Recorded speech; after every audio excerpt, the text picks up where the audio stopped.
Hello students, आज हम chapter 2 पढ़ेंगे। चैप्टर 2 क्या है आपका? Introduction to linear polynomial. तो लीनियर पॉलिनोमियल, अब इस चैप्टर के नाम से ही ये चीज़ प्रूफ हो रही है कि यहाँ पे हमें दो चीज़ के बारे में पता होना चाहिए। क्या पता होना चाहिए हमें? दो चीज़ के बारे में बताइए। पहला तो ये कि लीनियर क्या होता है, लीनियर शब्द का क्या मतलब है, और दूसरा पॉलिनोमियल क्या होते हैं। आपने ये पहले भी पढ़ा है, 8th में भी पढ़ा है, 9th में भी पढ़ा। अभी 9th में ये नई बुक आई जिसमें सिंपल, पहले 9th में ओल्ड बुक सिर्फ पॉलिनोमियल था, इसमें लीनियर पॉलिनोमियल नाम दे दिया है। लीनियर क्या होता है और पॉलिनोमियल क्या होता है? तो लीनियर जानने से पहले हमें पॉलिनोमियल जानना ज़रूरी है कि पॉलिनोमियल क्या होता है। तो अब हम जैसे एक नॉर्मली एक चीज़ समझेंगे, जो भी हम एलजेब्रिक एक्सप्रेशन लिखते हैं, जैसे x+2 लिख दिया इक्वल्स टू 0, कोई भी इक्वेशन, ये मैंने एक इक्वेशन लिख दी, बराबर 0 लिखा रहता है तो इक्वेशन हो जाती है वो। तो ये हम इसको हम पॉलिनोमियल कह सकते हैं। या फिर जैसे हमने लिख दिया कि 2x+3, ये भी पॉलिनोमियल है। x³ + 4, ये भी पॉलिनोमियल है। पॉलिनोमियल में क्या होता है कि ऐसे एल्जेब्रिक एक्सप्रेशन जिनमें एक या एक से ज़्यादा टर्म्स होती हैं वो पॉलिनोमियल्स कहलाएंगे। अब जैसे इनमें भी एक चीज़ है, ये भी टाइप ऑफ हो जाएंगे। अगर सिंपल एक ही टर्म लिखा है तो वो आपका मोनोमियल कहलाएगा। अगर दो टर्म है तो क्या होगा? अगर 2 टर्म्स हैं तो बायनोमियल कहलाएगा। अगर 3 टर्म्स हैं तो ट्राइनोमियल कहलाएगा। ये पॉलिनोमियल बहुत नॉर्मल है, मतलब एल्जेब्रिक एक्सप्रेशन नहीं होते हैं जिसको हम पॉलिनोमियल बोलते हैं, मतलब प्रॉपरली जिसमें मोर देन आपके 1 और 1 से ज़्यादा जो भी टर्म्स होती हैं उसको हम अगर नॉर्मल कहेंगे तो पॉलिनोमियल कह देंगे। अब जैसे अगर स्पेसिफिक कहा जाए तो अगर इसमें सिर्फ एक ही टर्म है उसको हम मोनोमियल बोलेंगे, जिसमें 2 टर्म है उसको बायनोमियल बोलेंगे, जिसमें 3 टर्म्स है उसको हम ट्राइनोमियल बोलेंगे। तो बेसिकली ये आपके पॉलिनोमियल्स को एक्सप्रेस करने के या उनको प्रेजेंट करने का तरीका होता है। अब यहाँ पर अभी इन्होंने बहुत सारे एक एग्जाम्पल दिए हैं, तो हम इतना एग्जाम्पल तो नहीं समझ पाएंगे अब, लेकिन यहाँ पर इन्होंने एक चीज़ समझाई है। जैसे मैंने अभी आपको लिख के दिया था कि 2x+5 एक एल्जेब्रिक एक्सप्रेशन है ना, जिसको हम पॉलिनोमियल बोल रहे हैं ना। तो पॉलिनोमियल ये चूंकि इसमें 2 टर्म्स है तो क्या हो जाएगा? ये बाइनोमियल हो जाएगा। अब इसमें आप देख रहे होंगे कि ये 2x लिखा हुआ है ना, और +5 भी लिखा है। तो यहाँ पर देखो, ये जो हमें एक्सप्रेशन जब सॉल्व करते हैं तो इसमें एक नई चीज़ हमें मिली, कोएफिशिएंट है और कांस्टेंट है और वेरिएबल है। ये 3 चीज़ें हमें पता होना चाहिए। ये आपने 8th में भी पढ़ी हुई हैं, 6th में भी पढ़ी हुई हैं कि कोएफिशिएंट क्या होता है, कांस्टेंट क्या होता है, वेरिएबल क्या होता है। फिर भी हम यहाँ समझ लेते हैं। जैसे मैंने ये वाली टर्म लिखी हुई है 2x+5, 2x+5 मैंने लिखा हुआ है। तो अब इसमें आपको मैं तीनों चीज़ें समझा देता हूँ। ये जो x लिखा हुआ है, x आपका वेरिएबल होता है। क्या होता है x आपका? अब वेरिएबल क्या चीज़ होती है? वेरिएबल कोई भी नंबर इसको हम एज्यूम करते हैं x है, y है, जिसमें वो एक्सप्रेशन लिखा हुआ है, जिसकी वैल्यू कुछ भी डिपेंड करेगी उस सिचुएशन पे जिसमें वो पॉलिनोमियल बना हुआ है। तो x इज कॉल्ड वेरिएबल्स, है ना। x की वैल्यू 2 भी हो सकती, 4 भी हो सकती, 5 भी हो सकती, 10, वो तो हम जैसे सॉल्व करेंगे वैसे हमें पता चलेगा। अब इसके साथ जो ये बगल में x के साथ लिखा हुआ है 2, इसको हम कोएफिशिएंट बोलेंगे। किसका? x का कोएफिशिएंट 2 है। x का कोएफिशिएंट 2 है, मतलब जिस भी x पर, जैसे मैंने 3y+7x लिखा है, तो मैं आपसे पूछूं बताइए y का कोएफिशिएंट कितना है? तो कितना है? 3। x का कोएफिशिएंट कितना है? 7। अगर मैं बोलूं x² + 4 और मैं पूछूं कि x² का कोएफिशिएंट क्या है, तो यहाँ पे कुछ नहीं लिखा है, कुछ नहीं लिखा है तो 1 होता है कोएफिशिएंट। 1 लिखते नहीं है। कोएफिशिएंट का मतलब क्या होता है? बेसिकली वो नंबर उस नंबर से मल्टीप्लाई टर्म में लिखा हुआ है। मतलब जैसे कि ये 4x लिखा हुआ है, इसका मतलब 4 × x लिखा हुआ है, यानी कि 4x जो है वो 4 टाइम्स है। x कितना है? 4 टाइम्स है। तो बेसिकली ऐसे तो कोएफिशिएंट समझ में आ गया, वो उसके कितने टाइम्स होता है, मतलब बेसिकली वो मल्टीप्लाई में लिखा है उसके। अब आते हैं कांस्टेंट। कांस्टेंट्स का मतलब होता है सिंपल नंबर। क्या कह सकते हैं? जैसे ये 5 है, ये कांस्टेंट है। क्या है? 5 आपका ये कांस्टेंट। कांस्टेंट का मतलब होता है इसकी वैल्यू चेंज नहीं, 5 की वैल्यू 5 ही रहेगी। ऐसा तो नहीं सर ये 5 था, 5 की वैल्यू कल 10 हो गई, परसों 90 हो गई, परसों 20 हो गई, ऐसा तो होगा नहीं। 5 का मतलब मैंने आपसे 5 बोला था, आप समझ गए कि 5 मतलब ये होता है 1 2 3 4 5। 6 बोलूँगा तो आपको मतलब, चाहे मैं कहीं भी बोलूँ, चाहे हिंदी में बोलूँ, इंग्लिश में बोलूँ, सोशल में बोलूँ, साइंस में बोलूँ, कहीं भी बोलूँगा 5 मतलब 5 ही होता है। जैसे लेकिन x की वैल्यू क्या होती है? इस क्वेश्चन में x की वैल्यू कुछ और आएगी, नेक्स्ट क्वेश्चन में कुछ और आएगी, और अगले क्वेश्चन में कुछ और आएगी। क्यों? क्योंकि वो क्वेश्चन अकॉर्डिंग टू सिचुएशन बने। ये तो जस्ट एक एक्सप्रेशन है जो हमने मानना है, तो इसलिए इसको हम वेरिएबल के, जिसकी वैल्यू चेंज होगी, डिपेंड करती बाकी वैल्यूज़ पे। तो 3 चीज़ें क्या है बेटा? एक कोएफिशिएंट है, एक वेरिएबल है, एक कॉन्स्टेंट है। तो आपको समझ में आ गया तो ये इन सब को मिलाकर ये जो टर्म्स ऑफ एक्सप्रेशन होते हैं वो पॉलिनोमियल कहलाता है। किन किन को? कोएफिशिएंट, कांस्टेंट और वेरिएबल को मिला के जो हमारी टर्म्स बनती हैं, टर्म्स ऑफ एक्सप्रेशन रहता है, it is called the polynomial. ठीक है ना। अब ये चीज़ हो गई, ये बहुत बेसिक बात मैंने आपको बताई है। अब इसमें और आगे बढ़ते हैं हम। अब यहाँ पर एक और चीज़ आपको यहाँ पर जो हाईलाइटेड दिख रही होगी, क्या है हाईलाइटेड यहाँ पर? One variable polynomial, univariate polynomial और सिंपली पॉलिनोमियल लिखा हुआ है। वन वेरिएबल जैसे मान लीजिए मैंने एक क्वेश्चन लिखा जैसे x plus y plus z equals to 5 लिख दिया, कुछ भी लिख दिया मैंने, या फिर इसको प्लस 5 लिख दिया मैंने, z प्लस 5। तो आप इसमें ध्यान से देखें कितने वेरिएबल हैं, x अलग है, y अलग है, z अलग है, 3 वेरिएबल हैं। तो अगर सिर्फ 3 वेरिएबल केवल एक ही हो, वो कुछ भी हो, जैसे कि ये क्वेश्चन लिखा 3x² प्लस 4x प्लस 3, तो आप देखेंगे सिर्फ इसमें एक ही वेरिएबल आपको दिख रहा है, वो कौन है? सिर्फ x, इसके अलावा और कोई वेरिएबल नहीं है। तो उसी को बोला जाता है वन वेरिएबल पॉलिनोमियल्स, जिसमें केवल एक ही वेरिएबल हो। ठीक है ना। जैसे ये वाला इसमें दिया हुआ है 5y³ plus y² plus 2y minus 1, तो इसमें आपको y³ y मतलब केवल y के उसमें दिया, तो y एक ही वेरिएबल है, तो ये भी बन, ये इसमें सिर्फ x में दिया, तो ये भी आपका सिंपल एक ही वेरिएबल। अब यहाँ पर ये चीज़ आपको समझ में आ गई। अब एक इसमें एक नई ये तो हो गई क्लियर चीज़।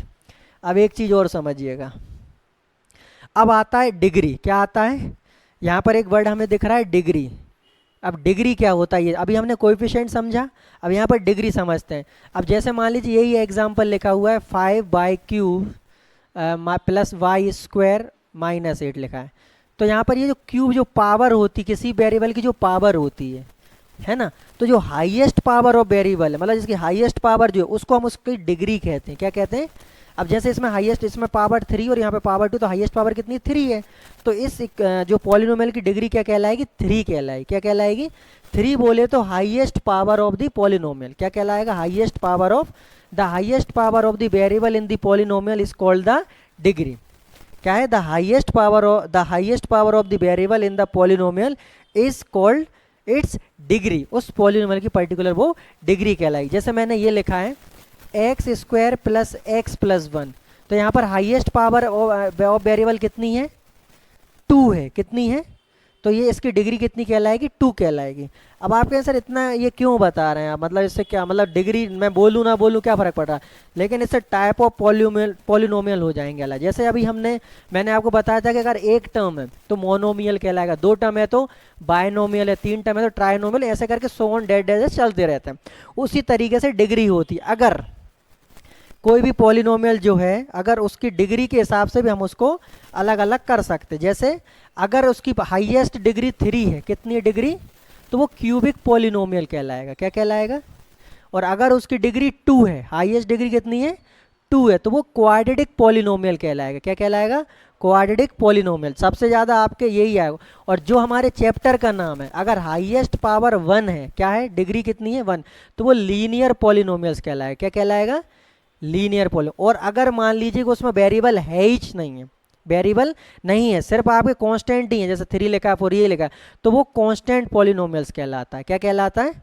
जहाँ पर आपके जो पॉलिनोमियल है उसकी डिग्री अगर 0, मतलब अगर जब वेरिएबल की पावर, क्या बोला, highest power of the variable, तो जो वेरिएबल की हाईएस्ट पावर होगी वही आपका क्या कहलाएगा, उसके हिसाब से हम उसका पॉलिनोमियल का नाम दे रहे हैं। 3 है तो क्यूबिक पॉलिनोमियल, 2 है तो क्वाड्रेटिक पॉलिनोमियल्स, और 1 है तो लीनियर पॉलिनोमियल। जैसे ये लिखा है ना 2x प्लस 1, तो x की कोई पावर नहीं है, मतलब इसके ऊपर पावर 1 है ना। किसी नंबर के ऊपर कोई पावर नहीं होती, उसकी पावर 1 होती है, तो वो लीनियर पॉलिनोमियल कहलाएगा।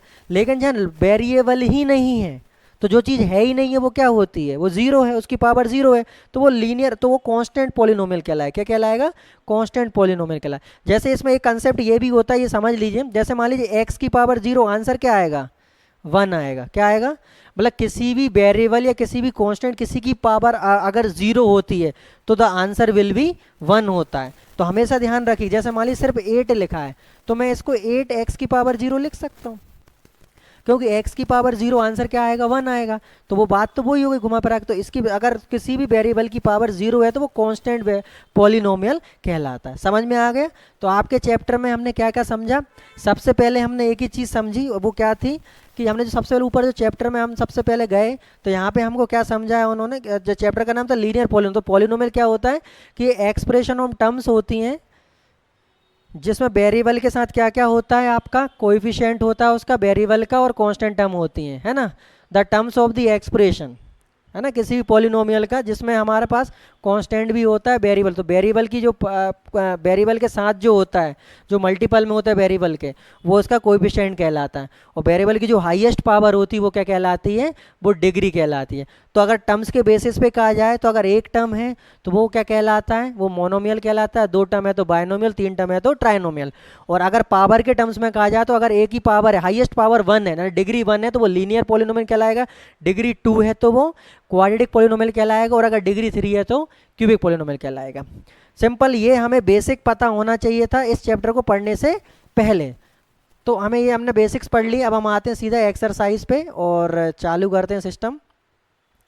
ये आगे आपका 2.2 पे पहुंच गए, 2.1 पे आना है। बहुत बेसिक सी मैथ्स कर दी इन लोगों ने, नई वाली मैथ्स को। ये रहा आपका 2.1, तो बहुत बेसिक है। क्वेश्चन क्या है, क्वेश्चन देखो, the question is the find the degrees of the following polynomial. हमें क्या निकालना है, इनकी डिग्री निकालना है। तो वेरी सिंपल है, डिग्री बोले तो क्या है, the highest power of the variable of the polynomial. जब वेरिएबल जो पॉलिनोमियल की जो हाईएस्ट पावर वेरिएबल की जो होती है उसको हम क्या बोलते हैं, डिग्री बोलते हैं। तो बताइए इस क्वेश्चन में 2x² - 5x + 3 में हाईएस्ट पावर कितनी है, 2, तो द डिग्री विल बी 2। यहाँ पर आप देखेंगे सेकंड क्वेश्चन, y³ + 2y - 1 की हाईएस्ट पावर कितनी है, तो the degree will be 3। So this is only -9, यहाँ पर कोई वेरिएबल नहीं है तो इसकी डिग्री क्या होगी, 0 होगी। क्या होगी इसकी डिग्री, क्योंकि जो वेरिएबल मैंने बोला था यहाँ पर वेरिएबल नहीं है तो वेरिएबल की पावर क्या है, वो 0 है। तो ये कौन सा पॉलिनोमियल कहलाएगा, कांस्टेंट पॉलिनोमियल कहलाएगा। इसकी डिग्री 2 है तो कौन सा पॉलिनोमियल कहलाएगा, क्वाड्रेटिक पॉलिनोमियल। बाय की इसकी डिग्री 3 है तो कौन सा पॉलिनोमियल कहलाएगा, क्यूबिक पॉलिनोमियल। इसकी डिग्री 0 है तो ये क्या कहलाएगा, कांस्टेंट पॉलिनोमियल।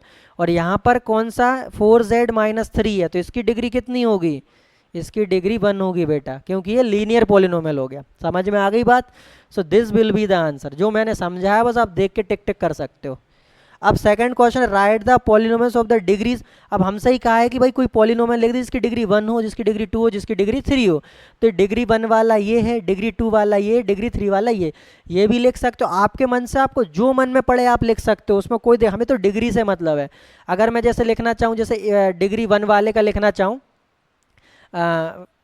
फॉर डिग्री 1, तो इसमें हम लिख सकते हैं 2x + 1 लिख दो, कुछ भी लिख दो, बस उसकी x की वैल्यू, जो वेरिएबल की वैल्यू पावर कितनी होनी चाहिए, 1 होनी चाहिए। अगर फॉर 2 के लिए देखेंगे तो x² + 1 लिख दो, 2 लिख दो, 3 लिख दो, कुछ भी लिख सकते हो, कोई फ़र्क नहीं पड़ रहा। और फॉर 3 के लिए लिखेंगे तो x³ + x² लिखना हो तो लिखो, नहीं लिखना तो मत लिखो। मतलब हाईएस्ट पावर 3 हो, बाकी कुछ भी लिख दो, उससे कोई फर्क नहीं पड़ता है। कोएफिशिएंट कुछ भी ले दो, उससे कोई फर्क नहीं पड़ता। क्वेश्चन में सिर्फ ये पूछा था, right the polynomials of degree 1 2 3। तो हमें सिर्फ, तो डिग्री 1 मतलब सिर्फ वेरिएबल की पावर हाईएस्ट 1 होनी चाहिए, तो हमने 2x, 2 मतलब कोएफिशिएंट है इसका, है ना। और डिग्री 2 के लिए x² + 1 लिख दिया, सिंपल है। What are the coefficient of the x² x³ in the polynomial. हमें यहाँ पर कोएफिशिएंट बताना है, किसका, कोएफिशिएंट ऑफ x²। भैया बताओ x² कहाँ है इस इक्वेशन में, ये रहा x²। कोएफिशिएंट क्या होता है, उसके साथ में जो मल्टीप्लाई में लिखा हुआ होता है। तो x के साथ कौन लिखा हुआ है, 6। अच्छा एक चीज़ ध्यान रखिएगा, अगर साइन का भी ध्यान देना, अगर प्लस का साइन लगाए तो प्लस, और माइनस का साइन लगाए तो माइनस भी साथ में लिखना ज़रूरी है, ये चीज़ का ध्यान रखिएगा। और इसका बोला है कोएफिशिएंट ऑफ, किसका बोला है, कोएफिशिएंट ऑफ x³। x³ कहाँ है हमारा, x³ ये रहा, क्या लिखा है x³ के साथ में, -3 बेटा। अभी बोला था ना मैंने, -3 आएगा, क्या आएगा, तो -3। समझ में आ गया। तो ये आपका सिंपल था कि हमने डिग्रीज निकाले, हमने डिग्री जो चैप्टर का एक्सप्लेनेशन किया था बस वही, इसमें आपको कुछ भी दिक्कत नहीं आई होगी। समझ में आ गया, लिख लीजिए। इसके बाद हम आगे बढ़ते हैं क्वेश्चन नंबर, इसका थर्ड के बाद क्या है, क्वेश्चन नंबर 4। क्या है question number 4, what is the coefficient of z of the pole. इसमें z देखो, ये क्वेश्चन थोड़ा सा ना देखो कितना सही दिया है।